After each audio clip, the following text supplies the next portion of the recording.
আজকে বাংলাদেশে যখন কুরবানি চলে আসে আমাদের মধ্যে একটা তর্ক বিতর্ক চলে আসে 7 ভাগে কুরবানি হবে কিনা, ভাগে কুরবানি দেওয়া যাবে কিনা। বিশেষ করে বাংলাদেশের আহলে হাদিসের যারা শায়েখ আছে এরা বলে ভাগে কুরবানি চলবে না। আবার এখন নতুন করে বলতেছে ব্যক্তির পক্ষে কুরবানি হবে না, পরিবারের পক্ষে কুরবানি, ভাগে কুরবানি হবে কিনা জানার দরকার আছে না নাই? গভীর মনোযোগ, আমার কথাগুলো প্রয়োজনীয়। আমি সরাসরি কোরআন সুন্নাহর আলোকে বলতেছি, ভাগে কুরবানি দিতে পারবেন, তবে ভাগে কুরবানি 3টা কারণে বাতিল হয়। জোরে বলেন কয়টা কারণ? ভাগে কুরবানি 3টা কারণে বাতিল হয়ে যায়। এই 3টা কারণ বলার আগে আমি বলি ভাগে কুরবানি জায়েজ আছে কিনা।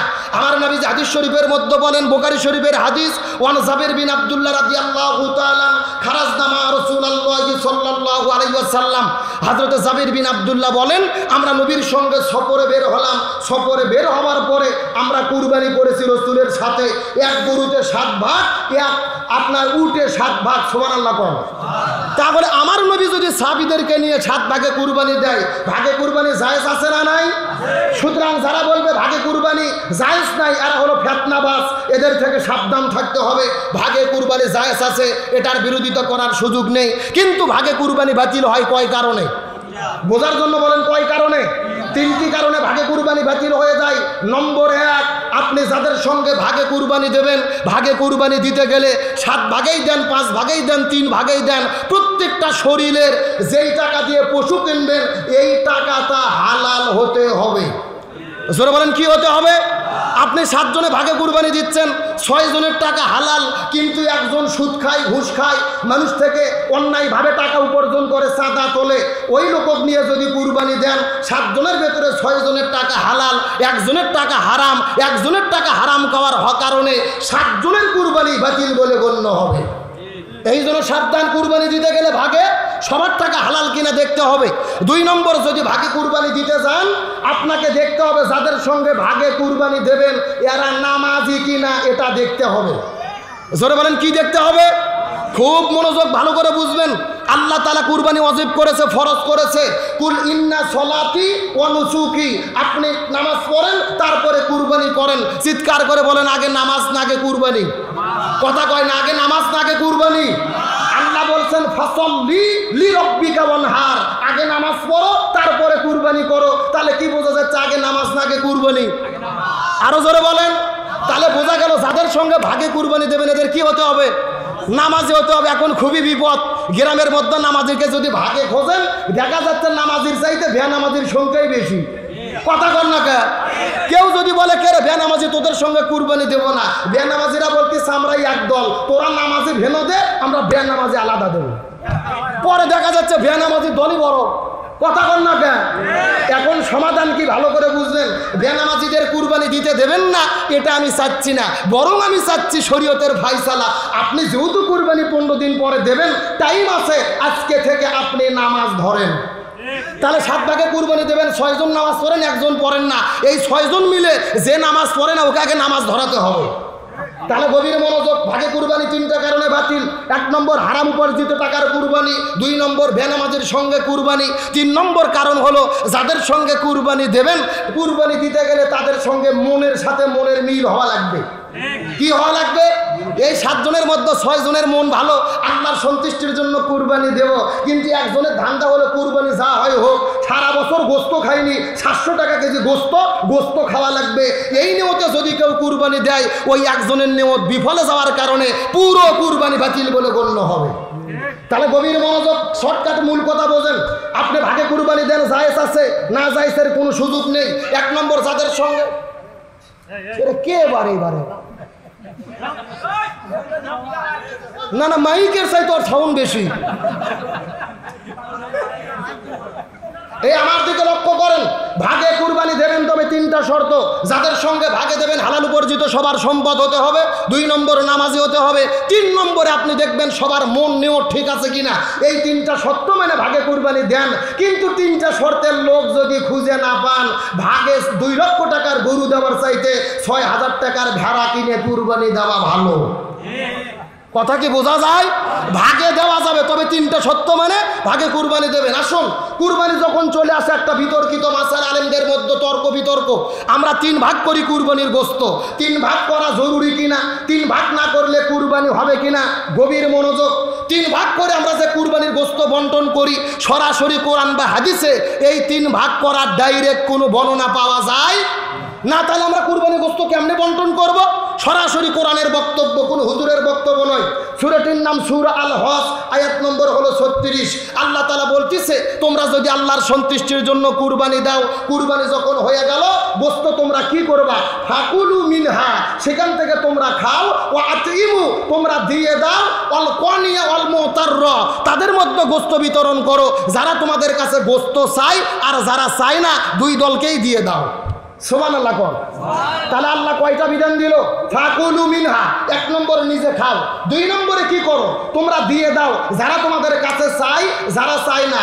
কারা চাই? ফকির, মিসকিন, দরিদ্র, অসহায়। চায় না কারা? আপনার গ্রামের ভাই প্রতিবেশী, এরা একেবারে ফকির মিসকিন না, তবে কুরবানি দেয়নি, আপনার আত্মীয় স্বজন, এদেরকেও দাও। এখান থেকে তিনটা ভাগ পাওয়া গেল।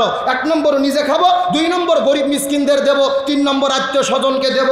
এই আয়াত গবেষণা করে ইমাম আবু হানিফা রহমতুল্লাহ আলাইহি বলেছে, এই জন্য কুরবানির গোশত তিন ভাগ করা মুস্তাহাব, করতেই হবে, এটা বাধ্যতামূলক না, তবে করা হলো উত্তম পদ্ধতি। সুবহানাল্লাহ কোন। কিন্তু তিন ভাগ সব সময় জরুরি নয়। আমার দিকে লক্ষ্য করেন, এই যে আমার প্রিয় ভাই মাওলানা মুজাহিদুল ইসলাম এইবার একটা কুরবানি দেবে 1 লক্ষ টাকার গরু, গোশত হয়েছে 3 মণ, এর বাড়িতে সদস্য 2 জন। জোরে কোন কয়জন? এখন 2 জন সদস্য কুরবানি দিয়েছে 3 মণে গরুর, ভাগ পাবে কয় মণ? 1 মণ। 1 মণ আত্মীয় স্বজনক দেবে, 1 মণ পাড়া প্রতিবেশীক দেবে, ফকির মিসকিনক দেবে। বাড়িতে কয় মণ? 1 মণ। এখন বলেন তো 1 মণ গোশতকে এই মৌলানা 2 জন মানুষ খেতে পারবে? তার মানে বোঝা গেল এই হুজুরের জন্য 3 ভাগ নয়। এই হুজুরের কাজ কি? বাড়িতে 2 জনে 20 কেজি রেখে দেবে, পুরো গোশত গরিবদের দিয়ে দেবে। এটাই হলো শরীয়তের উত্তম ফায়সালা। আর আমার এই পাশে বসে আছে মৌলানা নূর নবী, এই একটা ছাগল কুরবানি দিয়েছে, বাড়ির সদস্য 10 জন, ছাগল কুরবানি করে গোশত পাইছে 3 কেজি। কয় কেজি? এখন 3 কেজি গোশত পাইছে, 10 জন লোক রান্না করে একবার বসলেই তো পেট ভরবে না। এখন এ যদি 3 ভাগ নাও করে 10 কেজি গোশত 2-1 কেজি দান করে বাকি 8 কেজি খাইয়ে ফেলে, এ খাইয়ে ফেলতে পারবে। তার মানে প্রধান শর্ত, প্রধান ফায়সালা ইসলামের বিধান হলো খাবো কম, দেবো বেশি, এরই নাম হলো কুরবানি। 3 ভাগ করা উত্তম, তবে আমাদের চাহিদা থাকবে আমরা খাবো কম, দেবো বেশি। এই শর্ত যদি থাকে কোনো সমস্যা হবে না। কিন্তু যখন চলে আসে আমাদের মধ্যে তুমুল তর্ক বিতর্ক, হুজুর কুরবানির গোশত 3 দিনের বেশি খাওয়া যাবে কিনা, কুরবানির গোশত ফ্রিজে রাখা যাবে কিনা। এমনও লোক আছে কুরবানি দিয়ে সারা বছর ফ্রিজত গোশত থুয়ে খায়, এইরকম লোক আছে না নাই? আরে ভাই, যারা কুরবানি দেয় এদের ধান্দা বাদ দেন। আমাদের গ্রামে কিছু লোক আছে, ওরা গরু কুরবানি, ছাগল কুরবানি দেয় না, কিন্তু কুরবানির আগে ফ্রিজ কেনে। জোরকন কি কেনে? একদিন জিজ্ঞেস করলাম, কে ভাই তোমার কুরবানি নাই, ফ্রিজ কে? ও বলতেছে, হুজুর আপনি কুরবানি দিয়েও যা, আমরা না দিয়েও তাই। মানে আমরা কুরবানি দিয়ে 7 ভাগে গোশত ভাগ পাই 8 কেজি, ও কুরবানি দেয় না, বাড়ির সদস্য 10 জন, 10 ভাগ পাইয়া গোশত হয়ে গেছে 25 কেজি। দেখা গেল আমার ফ্রিজের তলা ফাঁকা, ওর ফ্রিজ ভরা। কথা কন না কে? এখন আসেন শরীয়তের মাসলা কি? কুরবানির গোশত 3 দিনের বেশি খাওয়া যাবে কিনা? গভীর মনোযোগ, মারাত্মক মাসালা। আমার নবীজি হাদিস শরীফের মধ্যে বলেন, একবার মক্কায় দেখা গেল মহামারী, মানুষের মধ্যে বিপদ, পেটের মধ্যে খাবার নাই। রাসূল সাহাবীদেরকে বললেন, সাবধান, 3 দিনের বেশি কারু বাড়িতে যেন গোশত না থাকে, 3 দিনের বেশি কেউ যেন গোশত না রাখে, 3 দিনের বেশি গোশত খাওয়া যাবে না। এই বছর পার হয়ে গেল, সাহাবীরা গোশত বিতরণ করে দিলেন, 3 দিনের বেশি খাইলেন না। পরের বছর আবার কুরবানি আসলো, লক্ষ্য করে দেখা গেল মহামারী নাই, পরিবার ভালো, এলাকা ভালো, দেশ ভালো। তখন রাসূল সাহাবীদেরকে বললেন, তোমরা কুরবানি দিয়েছো, এখন তোমরা কি করো? কুলু, এখান থেকে খেয়ে ফেলো, এখান থেকে তোমরা তোমাদের ইচ্ছা মতো, তোমাদের সামর্থ্য মতো, তোমাদের মন মতো, তৃপ্তি মতো এখান থেকে তোমরা খাও। তারপর ওয়াতিমু, তোমরা কিছু বিতরণ করে দাও, ওয়াদাখিরু, কিছু তোমরা সংরক্ষণ করো। সুবহানাল্লাহ কোন।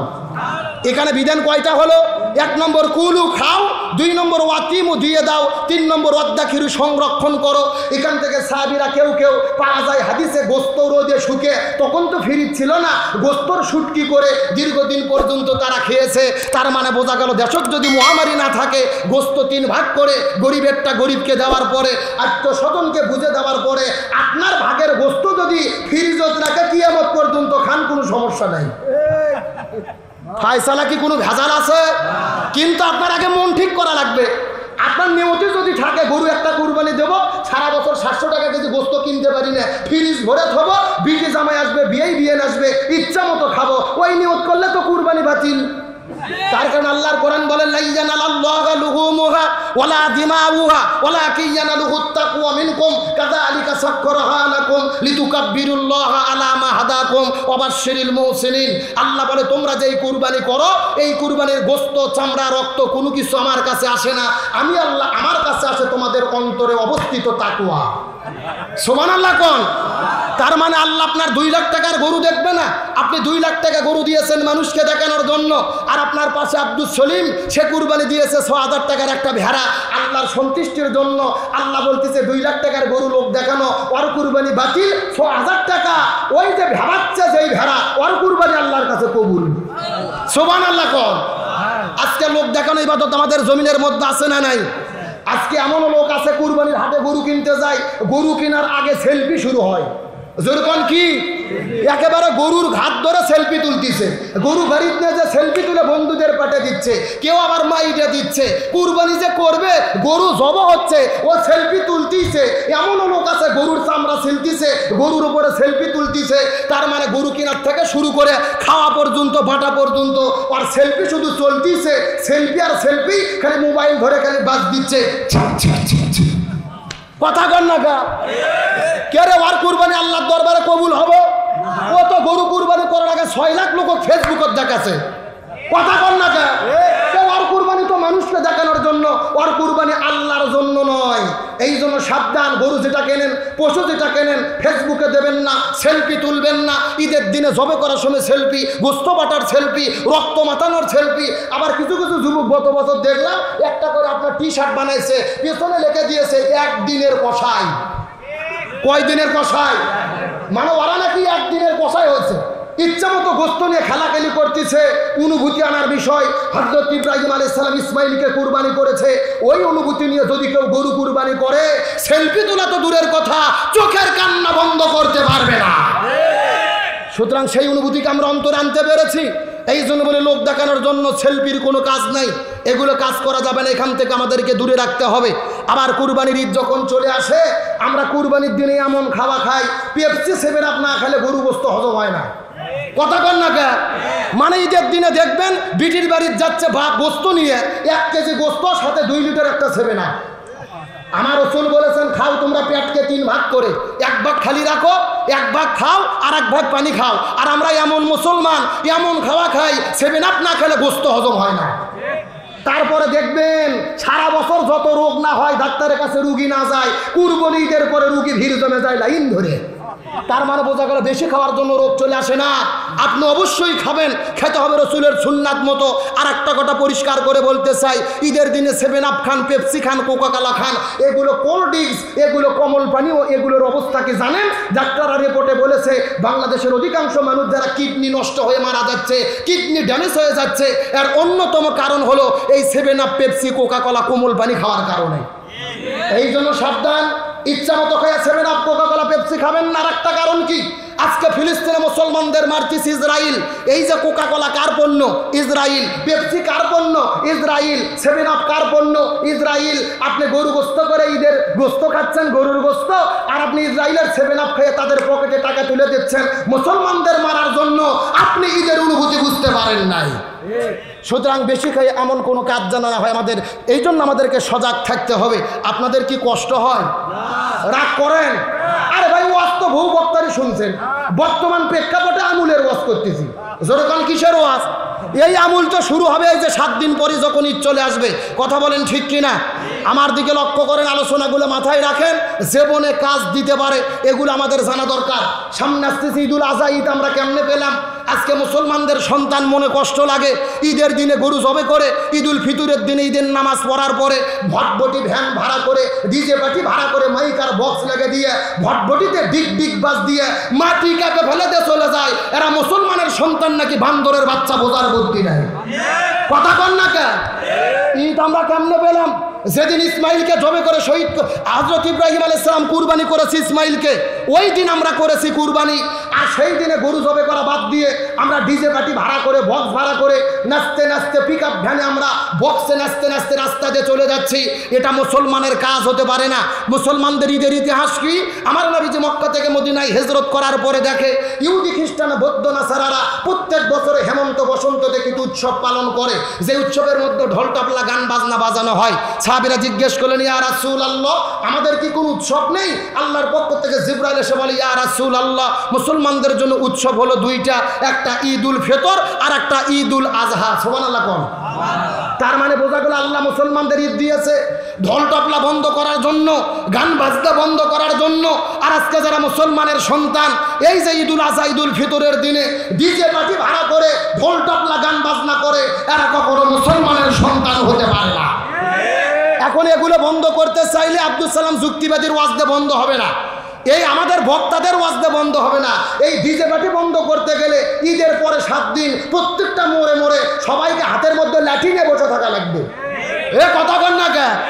সম্মিলিত প্রচেষ্টা ছাড়া এগুলো বন্ধ করা যাবে না। শোন, এগুলোর দিকে নয়, আলোচনা যেহেতু সংক্ষিপ্ত, আর 15-20 মিনিট টাইম আছে, আমি কথা বলি। ঈদ আমরা কেমনে পেলাম? হযরত ইব্রাহিম আলাইহিস সালাম, রাসূল বলেন সুন্নাত আবিকুম ইব্রাহিম আলাইহিস সালাম, কুরবানির ঈদ হলো ইব্রাহিম নবীর সুন্নাত। সুবহানাল্লাহ কোন? এই ইব্রাহিম নবী পৃথিবীতে এসেছেন, 1 নয় 2 নয়, তার জীবনে প্রায় 100টি পরীক্ষা নেওয়া হয়েছে। আর প্রত্যেকটা পরীক্ষার ভেতরে হযরত ইব্রাহিম আলাইহিস সালাম গোল্ডেন এ প্লাস পেয়ে পাস করেছে। একটু জোরে কর না সুবহানাল্লাহ, আরো জোরে। আপনাদের কি কষ্ট হয়? আলোচনা কি চলবে? কারা কারা চলবে না হাত তোলেন। এই হলো হুজুগে বাঙালি, যাই বলে আই রে তারই সাথে যাই রে, বোঝা শোনা নাই রে। এ সত্য সত্য কারা কারা চলবে হাত তোলেন তো দেখি। লিল্লাহি তাকবীর। এ সাউন্ড হয়, হাত টান টান গুটান দেখি। এই সাফাই ছেলে হাত উঠান দিকে উঠান। হ্যাঁ, সব একটু গলা কাকার দাম তো দেখি। লিল্লাহি তাকবীর। আল কোরআনের আলো, আল হাদিসের আলো, দুনিয়ার মুসলিম, ইসলামের শত্রুরা, কোরআন আছে যেখানে, সুদ ঘুষ যেখানে, দুর্নীতি যেখানে, স্টার জলসা যেখানে, আলেম ওলামা যেখানে, লিল্লাহি তাকবীর। আলহামদুলিল্লাহ বলেন। যাকে এতক্ষণে বোঝা গেল এই এলাকাতে আজকে মাহফিল একটা হচ্ছে। তাহলে হযরত ইব্রাহিম আলাইহিস সালামের জীবনে কয়টা পরীক্ষা আল্লাহ নিয়েছে? একটু কথা বলেন, এখন মূল আলোচনায় ঢুকতেছি। কয়টা পরীক্ষা? আর প্রত্যেকটা পরীক্ষার মধ্যে ইব্রাহিম আলাইহিস সালাম গোল্ডেন এ প্লাস পেয়ে পাস করতে। সুবহানাল্লাহ কোন? হযরত ইব্রাহিম আলাইহিস সালামের জন্মের আগে থেকে তার জীবনের পরীক্ষা শুরু হয়েছে। কখন থেকে? জন্মের আগে থেকে। তাম পৃথিবীতে 4 জন শাসক শাসন কার্য পরিচালনা করেছে। তার মধ্যে 2 জন হলো কাফের আর 2 জন হলো মুসলমান। কাফেরের মধ্যে 2 জন, 1 নম্বর হলেন নমরুদ, 2 নম্বর বক্তে নসর। 2 জন মুসলমানদের মধ্যে 1 নম্বর হলেন বাদশাহ জুলকারনাইন, আর একজন হলেন বাদশাহ সুলাইমান। সুবহানাল্লাহ কোন? এই নমরুদ পুরো পৃথিবী শাসন কার্য পরিচালনা করেছে। চিৎকার করে বলেন, নমরুদ ভালো শাসক ছিল না খারাপ শাসক? আরো জোরে বলেন। আমার প্রিয় বন্ধুগণ, মুসলমান ভাইরা গভীর মনোযোগ। সময় যেহেতু কম, আমি আপনাদের মধ্যে ভূমিকা ছাড়া একটা মেসেজ দেওয়ার পরে বিদায় নিয়ে চলে যাওয়ার চেষ্টা করব। এই পৃথিবীর ভেতরে নমরুদ ছিল জালেম বাদশা। এই জালেম বাদশা রাজ্য পরিচালনা করার জন্য তার আশপাশের ভেতরে কিছু জ্যোতিষী মণ্ডলী ছেলেরা আকাশ গণনা করে করে, তারকা গণনা করে করে ভবিষ্যৎবাণী বলে দিত। সেই মতো নমরুদ তার জীবনের শাসন কার্য পরিচালনা করত। একদিন নমরুদ লক্ষ্য করে দেখে রাজপ্রাসাদের ভেতরে সমস্ত জ্যোতিষীগুলো মন খারাপ করে বসে আছে। নমরুদ ডাকতে বলে, জ্যোতিষী তোমাদের মন খারাপ করার কারণ কি? জ্যোতিষীরা ডাকতে বলে, যা বানা নমরুদ, আমাদের মন খারাপ করার কারণ হলো আমরা পূর্ব আকাশে লক্ষ্য করে দেখেছি, ওই পূর্ব আসমানের ভেতরে এমন কিছু তারকা দেখা যায় যেই তারকা পৃথিবীতে আমরা কোনোদিন দেখতে পারি নাই। এইটা দেখার পরে আমাদের মনটা বড় খারাপ হয়ে গেছে। নমরুদ বলে, আকাশের তারকা দিয়ে কি কাজ হবে জানতে চাই। জ্যোতিষীরা ডাকতে বলে, নমরুদ, এই আকাশের তারকা বলে দিতেছে আজ থেকে 3 দিনের ভেতরে কোন ছেলের ঔরস থেকে স্বামীর ঔরস থেকে মায়ের গর্ভের মধ্যে একটা সন্তানের আগমন ঘটবে। ওই সন্তানের মাধ্যমে ওই লোকটা যখন পৃথিবীতে আগমন করবে, ওই সন্তানটা পৃথিবীতে আসার পরে দিনে দিনে যখন বড় হয়ে যাবে, ওই সন্তানের মাধ্যমে তোমার রাজত্ব ধ্বংস হয়ে যাবে। আজ থেকে 3 দিনের মধ্যে স্বামীর ঔরস থেকে মায়ের গর্ভে একটা সন্তান যাবে। ওই সন্তান পৃথিবীতে আসার পরে তার মাধ্যমে তোমার রাজত্ব ধ্বংস হবে। এখন বলেন তো দেখি, যুগে যুগে কোনো জালেম বাদশা কি চায় তার ক্ষমতা যাক? এ ধরে বলেন যাক। ক্ষমতা পাওয়ার পরে তো মানুষের আরো বেড়ে থাকে না, ইচ্ছা মতো কাম করে। আসিলাম ধান হলেম খই, আরো জ্ঞান কতই হই। কথা কন না কে? এইরকম একটা লোক ক্ষমতা পাওয়ার পরে ভাই 9 তলা বাসা করতে, ধরে কোন কয়তলা? আগে কিন্তু সিঁড়ি দিয়ে হেঁটে হেঁটে হেঁটে হেঁটে ওটা লাগতো, কিন্তু এখন কিসে ওঠে? এই লোকটা লিফটে 9 তলা ওঠার পরে রাতের 9টার দিকে ল্যাপের মধ্যে কম্বলের মধ্যে শুয়ে থেকে বলতিছে, আমাকে এখান থেকে নামাই কে? নামায় এই কথা বলে রাত 9টার দিকে ল্যাপের মধ্যে শুইছে। কিন্তু গত 4 বছর আগে ফজর নামাজের আগে হালকা করে একটা ঝাঁকি হয়েছিল, ভাই মনে নেই আপনাদের? এমন একটা ঝাঁকি হয়েছে, ও ঘুমের থেকে লাফ দিয়ে উঠে ঝাড়িয়ে দৌড়। ও নিচে যেয়ে দেখতেছে পরনত লঙ্গি নাই। জোরে কোন কি নাই? মানে লঙ্গি যার ল্যাপের মধ্যে পেঁয়াজ লাগিয়ে আসে আর মনেই নাই। আর পরনত লঙ্গি না থাকলে তাকে কি বলে? ন্যাংটা। ন্যাংটা বগুড়ার ভাষায় কি বলে? ন্যাংটা। তার মানে বোঝা গেল যে আল্লাহ তাআলা 12 তলাতে উঠতে পারে, আবার ওই আল্লাহ চাইলে ন্যাংটা করে ক্ষমতার থেকে নামাতে পারে। সুতরাং ক্ষমতা পাওয়ার পরে মনে করেন না মুই কি হুনুরে 21 সাল 41 সাল মৃত্যু পর্যন্ত ক্ষমতায় থাকবো, এমন কুকুরি কথা বলবেন না। এমন কথা যদি বলেন, আল্লাহ যদি বিদায় করতে চায়, আল্লাহ প্রয়োজনে আপনাদেরকে ন্যাংটা করে নামাবে, আপনার 2 সেকেন্ডের সময় লাগবে না। এজন্য ক্ষমতার অহংকার করা যাবে। এখন অমৃত বলতেছে ক্ষমতা তো ছাড়া যাবে না, এই চেয়ার আমি রক্ষা করতে চাই। তাহলে কি হলো? 3 দিনের মধ্যে যেহেতু মায়ের গর্ভে সন্তান আসবে, আমি আইন জারি করে দিলাম, আজ থেকে 3 দিনের ভেতরে কোনো স্বামী তার স্ত্রীর সঙ্গে মিলামিশা করতে পারবে না। সৈনিকদের ফরমান জারি করে দাও। চিৎকার করে বলেন নাউজুবিল্লাহ। তাহলে স্বামী স্ত্রী কি বন্ধ করলো? মিলামিশা মিলনকে বন্ধ করে দিলেন। এখন বলেন, তাই সে যতই ষড়যন্ত্র করুক না কেন, ইব্রাহিম নবীকে পৃথিবীতে আনবেন কে? আল্লাহ। আরো জোরে বলেন আমার প্রিয় বন্ধুগণ, মুসলমান ভাইরা গভীর মনোযোগ। সময় যেহেতু কম, কোনো দিকে যাওয়া যাবে না, আমি আপনাদেরকে শর্টকাটে বলতেছি। এই 3 দিন আইন জারি করে দিল, ছেলে মেয়ে কোনো মতোই স্বামী স্ত্রী মিলামেশা করতে পারবে না। কিন্তু আল্লাহর কি খেলা! নমরুদ যেই রাজপ্রাসাদের মধ্যে বসবাস করে, ওই নমরুদের একজন দেহরক্ষী ছিল, যার নাম হলো আজর। কোন বর্ণনায় তারেক। এই আজর বা তারেকের মনে স্ত্রীর গভীর ভালো কে রে কথা কয় কে? আমার প্রিয় বন্ধুগণ, মুসলমান ভাইরা গভীর মনোযোগ। রাতের 10টা-11টার দিকে যখন মনের মধ্যে ভালোবাসা জাগ্রত হলো, আল্লাহর কি খেলা! এই আজরের স্ত্রী, তার মনের মধ্যে আল্লাহ ভালোবাসা জাগ্রত করে দিল। তার স্ত্রী ঘরের মধ্য থেকে বের হওয়ার পরে আস্তে আস্তে নমরুদের রাজপ্রাসাদের মধ্যে চলে গেলেন। নমরুদের রাজপ্রাসাদের মধ্যে যাওয়ার পরে রাত যখন 2-3টা বেজে গেছে, সবাই জগরক্ষেরা যখন ঘুমাই পড়েছে, রাজ্যের সৈনিকেরা ঘুমাই পড়েছে, আজরের স্ত্রী আস্তে করে যখন রাজপ্রাসাদের মধ্যে ঢুকে গেল, লক্ষ্য করে দেখে নমরুদও ঘুম পারে, সমস্ত সৈন্যরা ঘুম পারে। ওই নমরুদের সামনে একটা মশাল নিয়ে দাঁড়িয়ে আছে, তার স্বামী হলো আজর। আল্লাহর কি খেলা! তার স্বামীর কাছে যাওয়ার পরে চোখের সঙ্গে চোখ লাগার সঙ্গে সঙ্গে আল্লাহ প্রেম ভালোবাসা মহব্বত জাগ্রত করে দিল। এমন সময় আল্লাহর পক্ষ থেকে একটা ফেরেশতা নাজিল হলেন। ওই ফেরেশতা আসার পরে আজরের হাত থেকে মশালটা নেওয়ার পরে ওই আজরকে ছেড়ে দিল। আজর তার স্ত্রীকে নিয়ে ঘরের মধ্যে চলে গেল। আল্লাহর কি খেলা! নমরুদ ইব্রাহিম নবীর আগমনকে বন্ধ করতে চেয়েছিল, কিন্তু আমার আল্লাহ নমরুদের রাজপ্রাসাদের ভেতরে, এমনকি নমরুদের খাস কামরার ভেতরে, ওই আজর আর তার স্ত্রীর ভেতরে মিলন ঘটায়া দিল। জোরে বলেন না আল্লাহু আকবার। এ চিৎকার করে কোন কার ফয়সালা? আল্লাহ বলতিছে শয়তান সন্তান আসা বন্ধ করবো, কাম তোর ঘরের মধ্যেই হবি। কথা বল না কে? এ কাজ কোন জায়গায় হয়েছে? নমরুদের ঘরের মধ্যেই কাজ হয়েছে। আল্লাহু আকবার কর। এইরকম ভাবে নমরুদ এই কাজ করে। এ হুজুর রে, আপনার ভেতরে ঢুকে বসন্ত দেখি। না এরা দাঁড়িয়ে আছে, এরা কারা? এরা কারা দাঁড়িয়ে আছে? এরা কারা? যদি আলোচনা শুনতে মন চাই ভেতরে বসেন, না হলে বাড়ি চলে যান, ঝিরঝিরি করেন না। এইদিকে এক ভেজাল, ওদিকে আর এক ভেজাল। তাহলে চিৎকার করে বলেন ইব্রাহিমকে কে এনেছে? মায়ের গর্ভে ইব্রাহিম আসলো, পরের দিন সকালবেলা নমরুদ আবার মিটিং বসাইছে। জ্যোতিষীদের মাথা খারাপ, মন বেজার করে বসে আছে। নমরুদ বলে জ্যোতিষীরা খবর কি? জ্যোতিষীরা বলতেছে নমরুদ কাজ হয়ে গেছে। সুবহানাল্লাহ কোন করছে পূর্ব আকাশে দেখি তারকা নাই, মায়ের গর্ভের সন্তান। সুবহানাল্লাহ কোন। আমার প্রিয় বন্ধুগণ, মুসলমান ভাইরা গভীর মনোযোগ। নমরুদ তার ক্ষমতাকে টিকাতে চাইলো। নমরুদ বলে সন্তান যেহেতু পেটের মধ্যে এসেছে, সন্তান আর পৃথিবীতে আসতে দেবো না।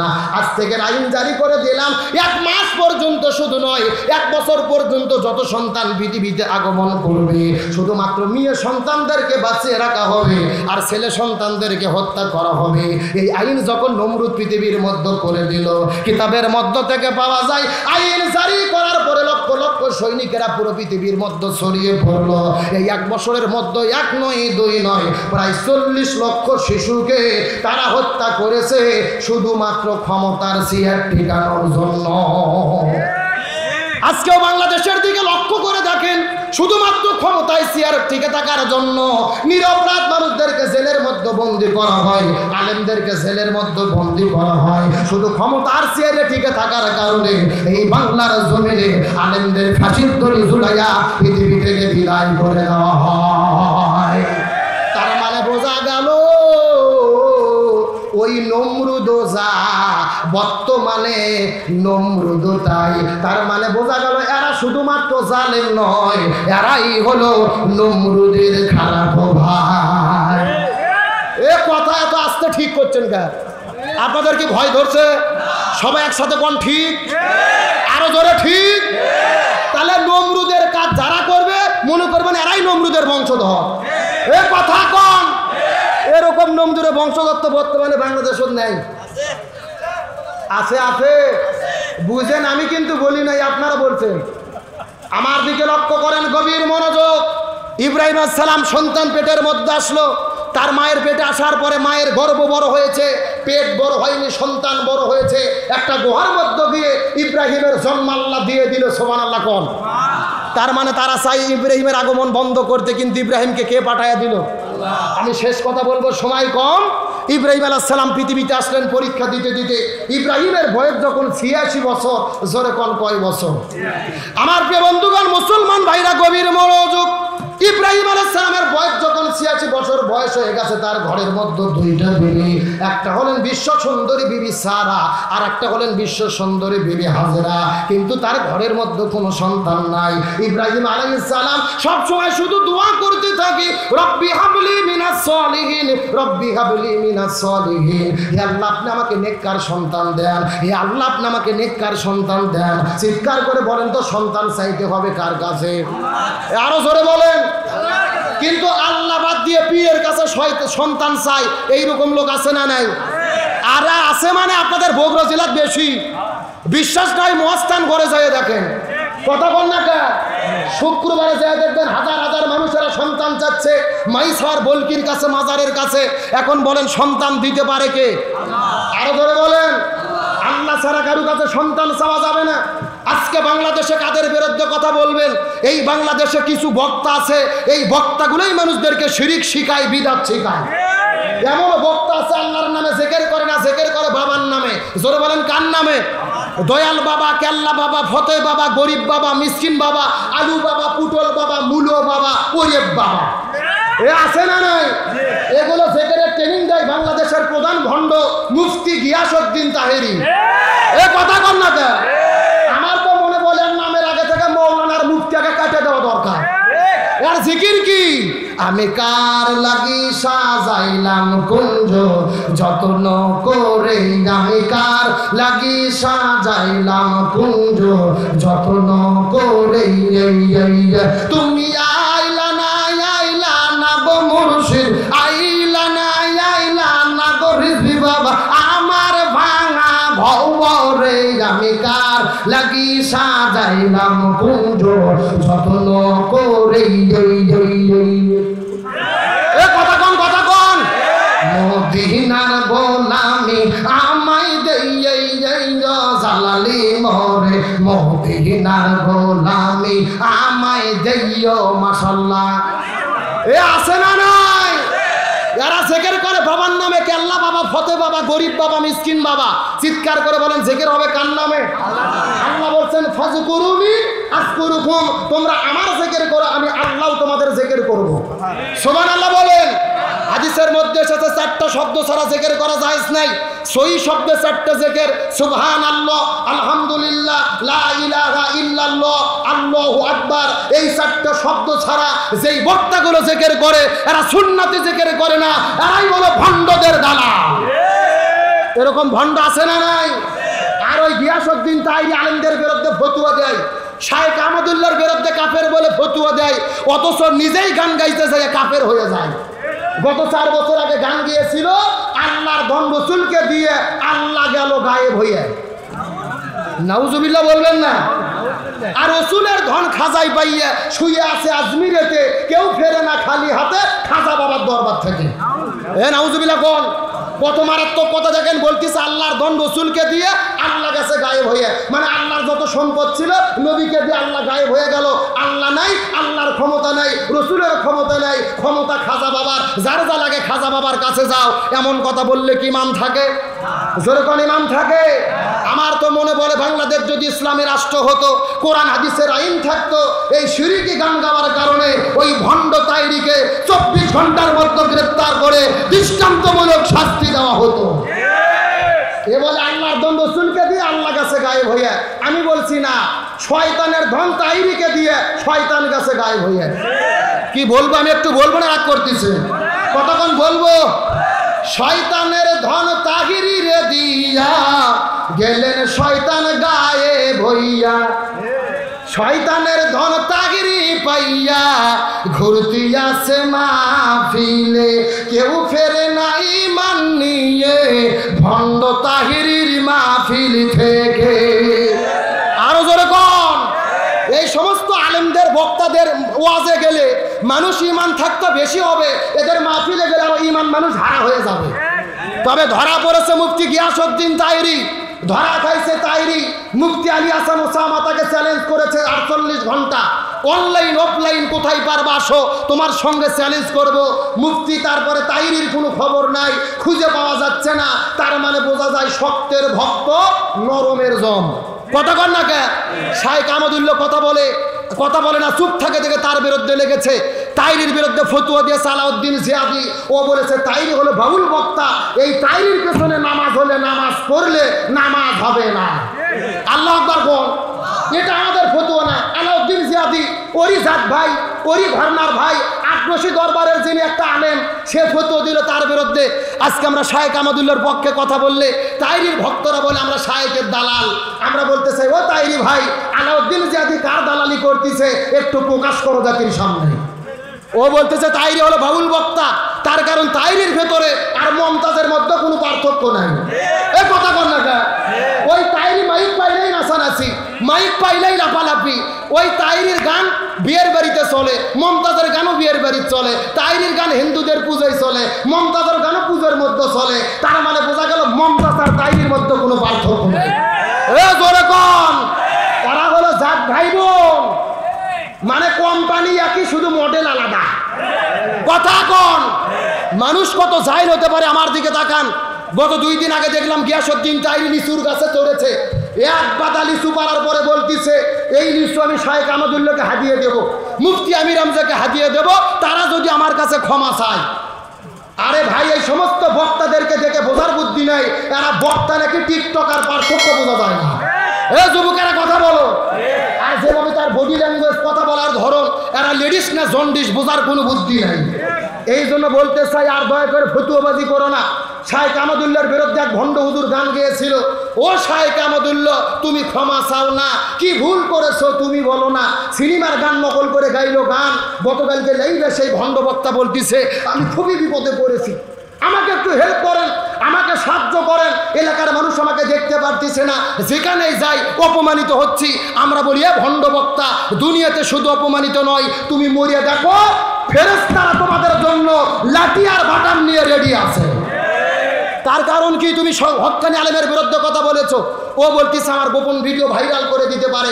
আমাদের এলাকায় একটা কথা আছে, চোরের মন, চোরের মন কে রে তোর গোপনে কি এমন ভিডিও আছে তোর এত ভয় লাগে কে? আমার তো মনে চাচ্ছে একে গণধোলাই দিয়ে রিমান্ডে নিয়ে বের করা দরকার, এর জীবনে কত ভণ্ডামি আছে। সুতরাং আমরা বলতে চাই, আলেমদেরকে বলবো আর দলাদলি করবেন না, আমাদের পীর দেওয়ালের সঙ্গে ঠেকে গেছে। এই বাংলাদেশে আলেমরা যদি আমরা এক হতে না পারি, এই মুসলমানদের বাংলাদেশে আরো 12টা বাজবে। সুতরাং আসুন আল্লাহ আমাদেরকে এক হওয়ার মতো তৌফিক দান করুক, বলেন আমিন। তাহলে হযরত ইব্রাহিম আলাইহিস সালামের জীবনে পরীক্ষা নিচ্ছেন কে? আর জোরে বলেন। আমার প্রিয় বন্ধুগণ, মুসলমান ভাইরা গভীর মনোযোগ। হযরত ইব্রাহিম আলাইহিস সালামের 86 বছর বয়স হয়ে গেল, যখন সন্তান আসে না, সন্তান চাই কার কাছে? একটু জোরে কথা বলেন। এ পেছন থেকে ভাইরা কথা বলেন, সন্তান চাই কার কাছে? তার মানে আমাদেরও যদি সন্তান হয়, সন্তান চাবো কার কাছে? হযরত ইব্রাহিম আলাইহিস সালাম যখন আল্লাহর কাছে ফরিয়াদ করে বলেন, রব্বি হাবলি মিনাস সলিহিন, হে আল্লাহ আপনি আমাকে নেককার সন্তান দেন। আল্লাহ বলেন, ফাবাশশারনাহু বিগুলামিন হালিম, আমি আপনাকে একটা নেককার সবুরগার সুন্দর একটা ভদ্রকে ঈমানদার তাকওয়া সন্তানের সুসংবাদ দিলাম, যেই সন্তানের নাম হলো ইসমাঈল। জোরে কোন সুবহানাল্লাহ। হযরত ইসমাঈল আলাইহিস সালাম পৃথিবীতে আগমন করার পরে এতক্ষণ পর্যন্ত আনন্দ করে করে মজা করে করে অনেক আলোচনা আপনাদের মধ্যে শোনাইছি। এ বগুড়া দুপচাচিয়া কালুর মুসলমান গভীর মনোযোগ। আর 5-10টা মিনিট আপনাদের মধ্যে কথা বলবো, কান খাড়া করে বোঝার চেষ্টা করবেন। হযরত ইব্রাহিম আলাইহিস সালাম যখন পৃথিবীতে, হযরত ইসমাঈল আলাইহিস সালাম যখন পৃথিবীতে আগমন করলেন, চলতে চলতে যখন বয়স বেড়ে গেল, ইসমাঈলের বয়স যখন 9 বছর পরিমাণ হতে পারে, তাফসীরের মধ্যে এসেছে, যখন ইসমাঈল আলাইহিস সালাম হেঁটে বেড়ানোর বয়সে যখন উপনীত হয়ে গেল, একদিন আল্লাহ তাআলা ইব্রাহিমকে স্বপ্নের মতো দেখায়া দিল, হে ইব্রাহিম, তুমি আল্লাহর জন্য তোমার প্রিয় বস্তুকে কুরবানি করে দাও। ইব্রাহিম আলাইহিস সালাম যখন স্বপ্ন সকালবেলা ভেঙে গেল, কিতাবের মধ্যে এসেছে হযরত ইব্রাহিম আলাইহিস সালাম সকালবেলা ঘুম থেকে ওঠার পরে 200 উট নিয়ে চলে গেলেন কুরবানি করার জন্য। পরের দিনে আবার যখন ইব্রাহিম নবী ঘুমের মধ্যে চলে যায়, কে যেন স্বপ্নের মধ্যে আবার এসে ডাকতে বলে, ইব্রাহিম, আল্লাহর সন্তুষ্টির জন্য তুমি প্রিয় বস্তুকে কুরবানি করে দাও। ইব্রাহিম আলাইহিস সালাম 2 নম্বর দিনে আবার 200 উট নিয়ে যে আল্লাহর নামে কুরবানি করলেন, কুরবানি কবুল হয় না। পরের দিনে রাতের বেলা স্বপ্নের মধ্যে আবার আল্লাহ জানাই দিল, হে ইব্রাহিম, তোমার প্রিয় বস্তুকে কুরবানি করে দাও। ইব্রাহিম আলাইহিস সালাম মনে মনে টেনশনের মধ্যে ভুলে গেল। 1 নয় 2 নয় 3 দিন ধরে 200 টাকার উট কুরবানি দিল, তারপর আল্লাহ তাআলা কুরবানি কবুল করলো না। ইব্রাহিম নবীর বোঝা তো আর বাকি থাকলো না। ইব্রাহিম নবীর জীবনের সবচেয়ে মূল্যবান সম্পদ হলো তার সন্তান ইসমাঈল। 86 বছর বয়সে আল্লাহর কাছে প্রার্থনা করে গ্রহণ করেছিল। ইব্রাহিম আলাইহিস সালাম স্বপ্নের মধ্য থেকে ওঠার পরে মনে মনে পরিকল্পনা করলেন, তার সন্তান ইসমাঈলকে আল্লাহ কুরবানি করবেন। জোরে বলেন না আল্লাহু আকবার। আরো জোরে বলেন না আল্লাহু আকবার। আমার প্রিয় বন্ধুগণ, মুসলমান ভাইরা গভীর মনোযোগ। আমরা কুরবানি করি কিন্তু কুরবানির অনুভূতি বুঝতে পারি না, কুরবানির ইতিহাস আমাদের ভুলে গেলে চলবে না। পরের দিন সকালবেলা ইব্রাহিম নবী মনে মনে চিন্তা করেছে, আমার প্রিয় বস্তু ইসমাঈলকে আমার কুরবানি দেওয়ার দরকার। বিবি সারার সঙ্গে পরামর্শ করার পরে ইব্রাহিম আলাইহিস সালাম চলে গেলেন যেই জায়গার মধ্যে বর্তমানে কাবা ঘর আছে, ওই জায়গার মধ্যে হাজেরা আর ইসমাঈলের বসবাস। ইসমাঈলের কাছে যাওয়ার পরে ইব্রাহিম নবী তার স্ত্রী হাজেরাকে ডাকতে বলে, বিবি হাজেরা, সন্তানটাকে সুন্দর করে সাজুগুজু করে দাও, আমি সন্তানটাকে নিয়ে একটু আত্মীয়র বাড়িতে দাওয়াত খাওয়ার জন্য যেতে চাই।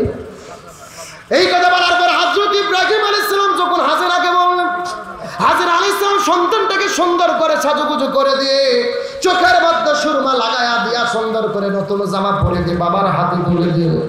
হযরত ইব্রাহিম আলাইহিস সালাম তার সন্তান ইসমাঈলকে সঙ্গে করে নেওয়ার পরে মরুভূমির মধ্যে চলে যাচ্ছেন, মিনা পাহাড়ের পাদদেশে সন্তানকে কুরবানি করবে। সন্তানটাকে নিয়ে যখন মিনা পাহাড়ের দিকে যাওয়া শুরু করে দিলেন, শয়তান তো বসে থাকে নাই। শয়তান ইসমাঈলের কাছে যাওয়ার পরে ডাকতে বলে, ইসমাঈল, তুমি কোথায় যাচ্ছ? ইসমাঈল ডাকতে বলে, আমি আমার বাবার সঙ্গে দাওয়াত খাওয়ার জন্য যাচ্ছি। শয়তান ইসমাঈলকে বাদ দিয়ে বাড়িতে চলে গেলেন হাজেরার কাছে।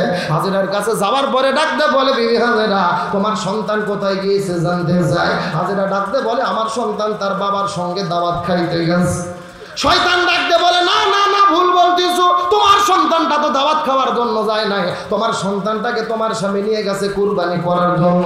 এমন সময় ডাকতে বলে, হাজেরা, বাবা কখনো সন্তানটাকে হত্যা করতে পারে না।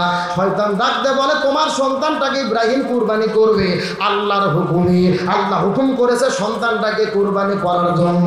হাজেরা কথাটা শোনার পরে ডাকতে বলে, এ শয়তান, তুমি ভালোভাবে জেনে নাও, আল্লাহ যদি হুকুম করে আমার ইসমাইলকে কুরবানি করার জন্য রে, আমি আমার সন্তান এক ইসমাইল কেন, আল্লাহর সন্তুষ্টি অর্জনের জন্য আমি হাজেরা আমার হাজার হাজার ইসমাইলকে আল্লাহর জন্য কুরবানি করতে চাই। লিল্লাহি তাকবীর।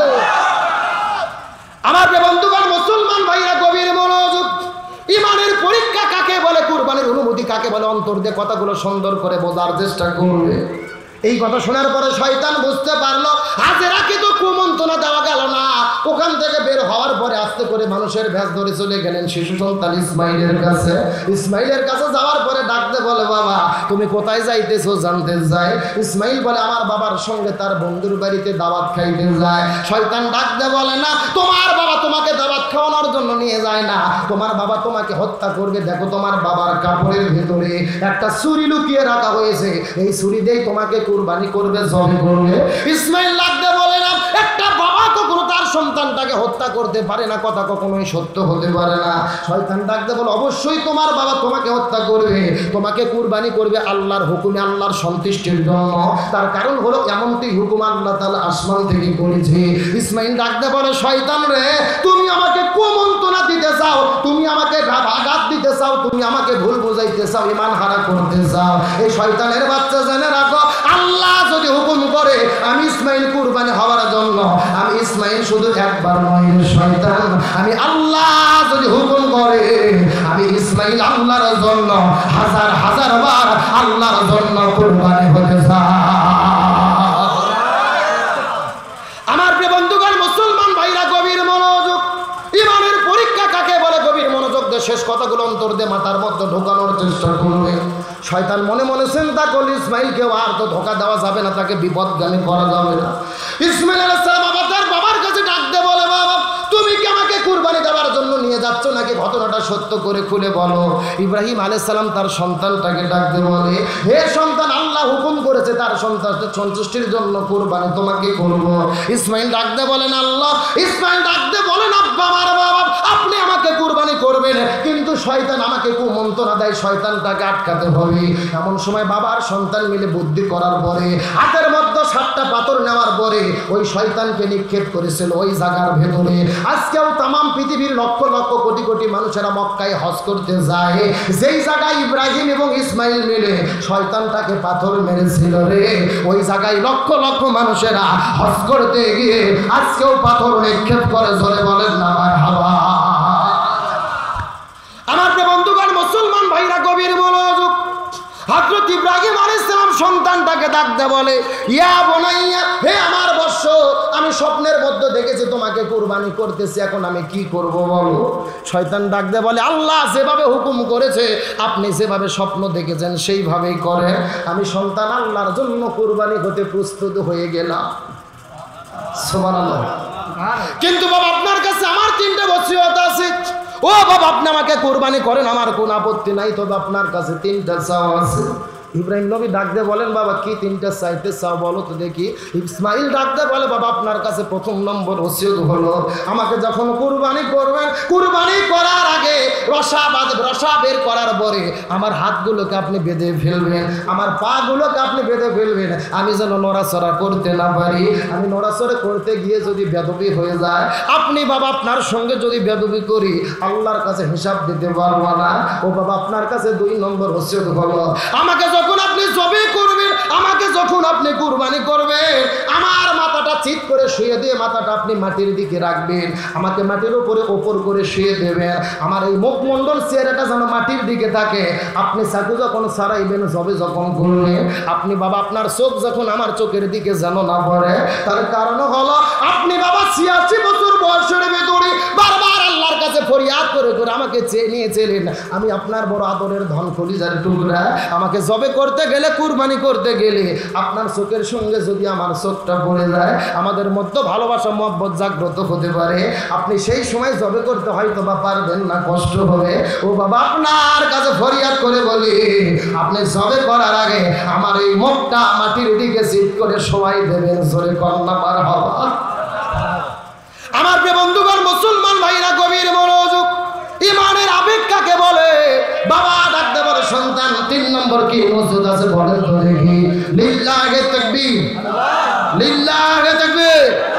গোলাম রাব্বানি যুক্তিবাদী সাহেবের আগমন মাহফিলের পক্ষ থেকে মধ্য বিদায় নিয়ে চলে যাব। ইব্রাহিম আলাইহিস সালাম ডাকতে বলে, ও বাবা, আমার কাছে 3 নম্বর কি ওসিয়ত তোমার আছে, একটু দয়া করে বলো তো দেখি। সন্তান ডাকতে বলে, বাবা আপনার কাছে 3 নম্বর ওসিয়ত, আমাকে জবে করার পরে, আমাকে কুরবানি করার পরে আমার শরীরের মধ্যে যে রক্ত মাখা জামাগুলো থাকবে, এই জামাগুলো খবরদার আপনি নষ্ট করবেন না। আমার শরীরের মধ্যে থেকে রক্ত মাখা জামাগুলো খুলে নেওয়ার পরে আমার মায়ের কাছে নিয়ে যেয়ে দেবে। আমার মা তো আর এই দুনিয়ার মধ্যে ভালোবাসার মতো কেউ নাই, আমি তো তার একমাত্র কলিজার টুকরা, আপনার নারী কাটা ধন। আমার এই রক্ত মাখা জামাগুলো মায়ের কাছে দেবেন। আমার মনে বলে এই জামাগুলো আমার মা পাওয়ার পরে এই জামাগুলো পেয়ে সবুর করতে পারবে, বলেন মারহাবা। আমার বন্ধুগণ, মুসলমান ভাইরা গভীর মনোযোগ, সময় যৌতুক আমার ডান বাম দিকে যাওয়ার কোনো উপায় নাই, শেষ কথাগুলো বোঝার চেষ্টা করবে। এই 3টা শর্ত দেওয়ার পরে হযরত ইব্রাহিম আলাইহিস সালাম সুন্দর করে তার সন্তানের হাত পাগুলো রশি দিয়ে বেঁধে ফেললেন, আস্তে করে তার চোখগুলো কালো কাপড় দিয়ে বেঁধে ফেললেন, আস্তে করে মাটির মধ্যে ওপর করে শোয়াই দিয়া হাতের মধ্যে চাকু নিয়ে যখন ওপর দিক থেকে চাকু মারা শুরু করে, পিছন দিক থেকে মাথাটা উপর করে শোয়াই দিয়ে ঘাড়ের মধ্যে যখন ছুরি চালানো শুরু করলেন, ছুরি চালায় কিন্তু তারপরও ছুরিটার গলাটাকে কাটে না, ছুরি চালায় তারপরও ছুরিটা কাটে না। সন্তান ভেতর থেকে ডাকতে বলো, বাবা, ও বাবা, আপনি আরো জোরে ছুরি চালান, আপনি কেন জোরে ছুরি চালান না? আল্লাহ হুকুম করেছে আমাকে কুরবানি হয়ে যেতে হবে। আপনার মনের মধ্যে কি দয়া মায়া মহব্বত জাগ্রত হয় নাকি? ও বাবা, আপনি জোরে জোরে ছুরি চালান, আমি আল্লাহর সন্তুষ্টির জন্য কুরবানি হয়ে যেতে চাই। ইব্রাহিম নবী আবার শরীরের মধ্যে শক্তি করে আবারও জোরে জোরে ছুরি চালায়, তারপরও ছুরি যখন ইসমাইলকে কাটে না, ইব্রাহিম নবী বারবার ছুরি চালাইতে সর্বশেষ যখন ব্যর্থ হয়ে গেল, ইব্রাহিম নবীর শরীরের মধ্যে বড় রাগ, ওই ছুরিটা এমন জোরে ফেলে দিয়েছে, ওই ছুরিটা একটা পাথরের সঙ্গে লাগার সাথে সাথে ওই পাথরটা খণ্ড বিখণ্ড হয়ে গেছে। জোরে বলেন আল্লাহু আকবার। ইব্রাহিম ডাকতে বলে, এ ছুরি বারবার চেষ্টা করলাম আমার সন্তানটাকে কুরবানি করার জন্য, তুমি কেন কাটলে না? কারণ জানতে চায়। এমন সময় ছুরি ডাকতে বলে, ও ইব্রাহিম, যে আল্লাহ তোমাকে একবার কুরবানি করতে আদেশ করেছে, ওই আল্লাহ আমাকে 10 বার ইসমাইলকে কাটতে নিষেধ করেছে।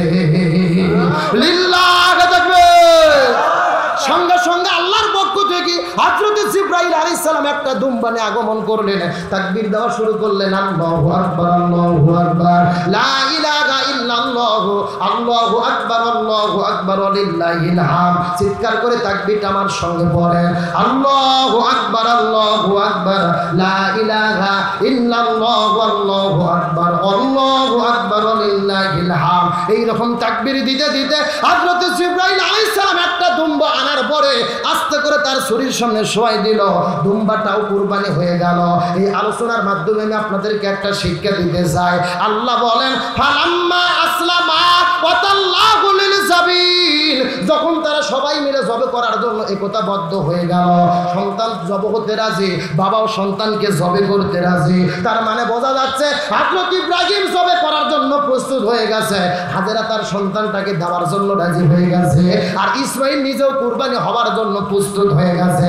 আল্লাহ বলেন, ফালাম্মা আসলামা, তারা সবাই যখন এক বাক্যে আত্মসমর্পণ করলো, আমার হুকুমের প্রতি একতাবদ্ধ হয়ে গেল, আমি আল্লাহ তখন তার কুরবানি কবুল করে দুম্বাকে কুরবানি করে দিলাম। এই আলোচনার দ্বারা শিক্ষা হলো, এই বাংলার জমিনে আমরা যতই দিন কায়েমের কথা বলি, সন্তান যদি ইসলাম প্রতিষ্ঠার কথা বলে, বাবা যদি তার বিরোধিতা করে, দিন কায়েম হবে না। আবার যদি স্বামী যদি ইসলামী আন্দোলনের নেতা হয়, বউ যদি ইসলামী আন্দোলনের বিরোধিতা করে, এই জমিনের মধ্যে দিন কায়েম করা যাবে না। এই জমিনে দিন কায়েম করতে হলে প্রত্যেকটা মুসলমানদের আল্লাহর আইনের কাছে মাথা নত করে এই জমিনে দিন প্রতিষ্ঠার ইসলামী আন্দোলনের কর্মী হতে হবে। আর সবাই মিলে যদি একতাবদ্ধভাবে দিন না চাই, এই জমিনে দিন কায়েম হবে। আজকের আলোচনার শেষ শিক্ষা, এই জমিনের মধ্যে আমরা কোরআনের শাসন চাই কি চাই না? আরো জোরে বলেন, চাই কি চাই না? গভীর মনোযোগ ভালো করে বুঝবেন। আমরা কোনো ব্যক্তির ক্ষমতা চাই না, আমরা বাংলাদেশে কোরআনের ক্ষমতা কায়েম করতে চাই। কথা কন না কে? আমাদের দরকার নাই জামাত ইসলামের ক্ষমতায় আসা, চরমনাই পীরের ক্ষমতা পাওয়ার। আমরা কোনো দলের ক্ষমতা চাই না, আমরা কোরআনের ক্ষমতা চাই। আজকে বাংলাদেশ আওয়ামী লীগ সরকার, শেখ হাসিনা প্রাইম মিনিস্টার যদি বলে আমরা কোরআন দিয়ে বাংলাদেশ চালাবো, বাংলাদেশে আমরা যত হুজুর আছি প্রধানমন্ত্রীর কাছে যে মুরিদ হয়ে চলে আসবো। এ কথা কর না, আমাদের কিসের ঠেকা পড়তেছে? আমার তো ক্ষমতা দিয়ে যাওয়া লাগবে না। আমরা কোনো দলের ক্ষমতা চাই না, আমরা কোরআনের ক্ষমতা চাই। আর ওরা কোরআন দিয়ে দেশ পরিচালনা করবে চায় না, এই জন্য আমরা একটু তলে তলে ভাবি কারা গেলে কোরআনের আইন আসবে, এই জন্য আমরা একটু চেষ্টা করি। আর কোরআনের আইন যদি বাংলাদেশে না আসে, এই জমিনে শান্তি কায়েম হতে পারে। এই বাংলাদেশে পুলিশের সাবেক আইজি বেনজির আহমেদ নাম শোনেননি?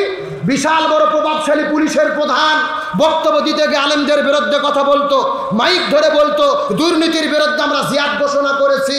এমন বক্তব্য দিল, এখন দেখা যাচ্ছে বাংলাদেশের সবচাইতে বড় দুর্নীতিবাজ হলো পুলিশের সাবেক আইজি বেনজির আহমেদ। কোটি কোটি টাকা দেশ থেকে চুরি করে বিদেশে নিয়ে গিয়ে বেগুনপাড়া তৈরি করেছে। বাংলাদেশ সরকারের দুদক তার 33টি ব্যাংকের অ্যাকাউন্ট জব্দ করে ফেলেছে। আমাদের বাংলাদেশে একটা কথা আছে, চোরের মায়ের বড় গলা। যখন চোরের মায়ের ও দুর্নীতি বন্ধ করতে চায়, নিজেই শ্রেষ্ঠ দুর্নীতিবাজ হলো। হাজার হাজার মানুষের হত্যা করেছে, কত মায়ের বুককে খালি করেছে।